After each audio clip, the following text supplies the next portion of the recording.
Je vous fais un petit inventaire. Chaque 5 ans, on prépare des élections.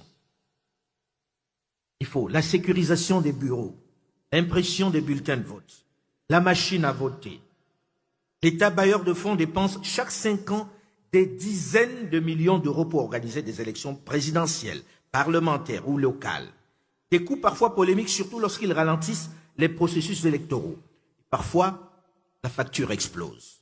En 2010, tenez, en Côte d'Ivoire, juste à côté, les partenaires internationaux ont versé près de 252 millions d'euros pour les élections. Un record en Afrique. Et là, on vous dit, les partenaires internationaux, on ne parle pas de ce que l'on a dégagé en interne. En 2018, les élections présidentielles et législatives ont coûté au Mali un peu plus de 76 millions d'euros, soit presque 50 milliards de francs CFA. Je ne peux pas dire le chiffre en francs guinéens, parce que je n'arrive pas à compter les zéros derrière. Ceci pour reconduire un président déjà aux affaires depuis 5 ans.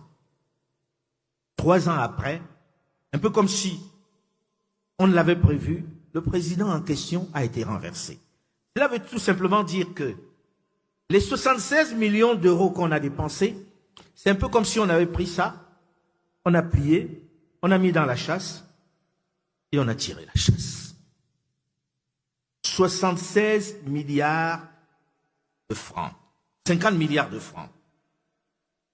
Et aujourd'hui, au Mali, le président élu a été renversé. Les députés qui avaient été élus ne sont plus là. Ils ont été balayés par les difficultés de la gouvernance.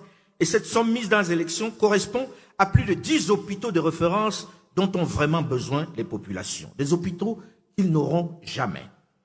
Au Cameroun, pays, on a dépensé en 2018 pour les élections présidentielles un peu plus de 80 millions d'euros, soit 54 milliards de francs pour reconduire le président aux affaires depuis le 6 novembre 1982. On a fait tout ça et le même monsieur est là.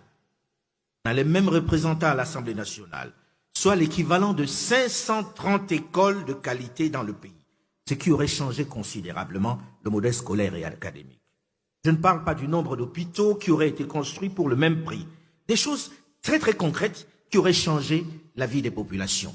Et chaque fois, on met ça dans les élections, on fabrique, comme je viens de l'entendre, les bulletins de vote et les machines à voter en Corée qu'on transporte par avion spécial.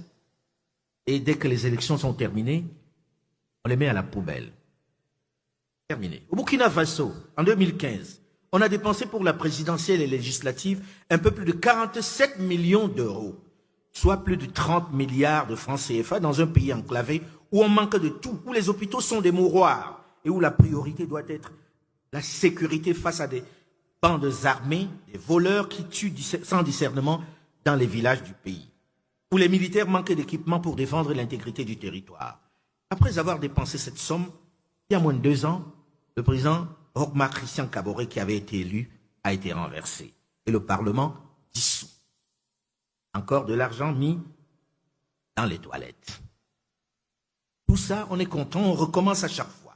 On recommence, on recommence. En République démocratique du Congo, en 2018, tenez-vous bien, 600 millions de dollars pour la présidentielle, les législatives et les provinciales.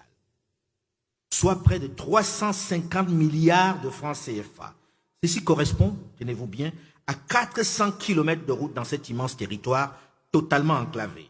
2 parcs agro-industriels, 5 avions Airbus, 4000 bus de transport neufs de marque Mercedes, plus de 4000 écoles primaires et secondaires. Avec cette somme, on aurait aussi pu bâtir plus de 5 barrages hydroélectriques pour fournir l'énergie qui fait si cruellement défaut à ce vaste territoire. Est-ce qu'on est raisonnable quand on fait ça tout le temps? Est-ce qu'on n'a pas honte quand on fait ce calcul de cet argent qu'on jette en sachant très bien que ça ne va rien donner? Puisqu'à la fin de ces élections, au Congo, les résultats ont été contestés. On a passé plusieurs années à trouver un arrangement que certains politiques français ont dit arrangement à l'africaine pour installer un président aux affaires. Et ce président ne pouvait même pas gouverner pendant les 2 premières années. Et le mois prochain, le 20 décembre prochain, les Congolais vont retourner aux urnes pour exactement la même somme. Savez-vous ce que l'on redoute aujourd'hui? Les violences. Est-ce qu'on a besoin de passer par